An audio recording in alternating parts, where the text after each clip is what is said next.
Here's how to always use 5G on the iPhone. So if you want 5G to be used all the time, then you're going to want to go to Settings. And inside of Settings, we're going to go to Cellular. And inside of Cellular, we have Data Options. So we tap on that, and we have this Voice and Data section. Now, the default here is 5G Auto, which basically only uses 5G when it's needed and optimizes battery life otherwise.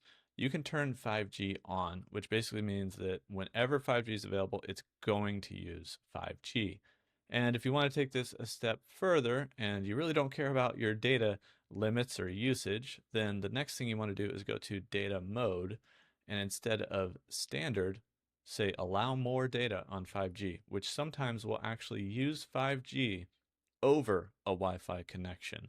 So risky if you have unlimited data and really have no worries about it, and you can use all the data you want, then you could turn that on as well to really, truly almost always use 5G.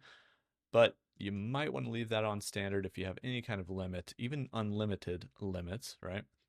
For your data, and instead just have voice and data as 5G on, which means it'll always be used instead of the LTE. But that's how you can always use 5G on the iPhone.